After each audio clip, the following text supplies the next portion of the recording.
Question 16, let f be the function with first derivative defined by f prime of x equals cosine of x squared for 0 to 3. At what value of x does f attain its minimum value on the closed interval from 0 to 3? So again, remember, wherever f has a minimum is where the first derivative is equal to 0 and it goes from negative to positive. So let's graph this function on this interval from 0 to 3 and figure out where in that interval f prime goes from negative to positive, so we can figure out where f would have a minimum value. So first things first is we want to pull up a nice viewing window. So here, oops, not this one. Here is a good viewing window. So from 0 to 3, obviously, and then it's cosine, so negative 1 to 1 I think would be good y values for this one. So when you do that and you graph it, a nice viewing window leads us to something that looks like this. And if I look at it, it's positive here, so that means the original function was increasing here, and then it changes to negative, so that was decreasing. Tells me this is a maximum. All right, this is a maximum because it goes from positive to negative.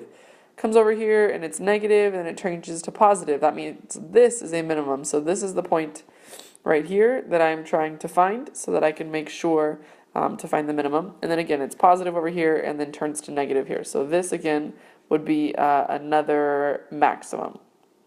So to find the minimum, I'm looking at this value here. Now in order to do that, we're going to do second calc. And we are going to go from second calc to find the minimum. So we're going to go down to that third option, which is minimum.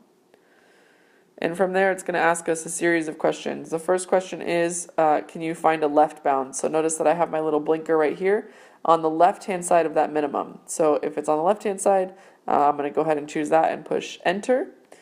Then the next question asks from the right-hand side. So from the right-hand side, can you find a right bound? And notice that I found a right bound right up here, and you guys can see on the right bound, and I pushed enter. And then the third question says, can you take a guess at where you think the minimum is? And so I put my cursor back over where I thought the minimum was, and I guessed that it was about 2.17.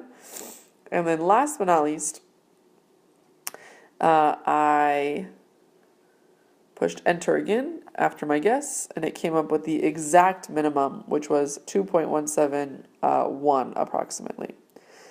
Now, again, I could have just traced and used trace to figure out exactly where that was, because if you look at your answer choices, the only one even close to 2.17 is this one right here. So I could have easily traced and figured out that that's what that value was. However, what if this was a free response question, or what if a lot of them were like super close together and they wanted to test to make sure you actually knew how to use your graphing calculator? It's a matter of making sure you know how to do it in case you need to know how to do it. So even though you could have just used trace, it's important to know how to find the 0 and get an exact value just in case. So again, the answer was 2.171, which is D. So answer choice D was the correct answer for question, what is this, 16, 15, something like that.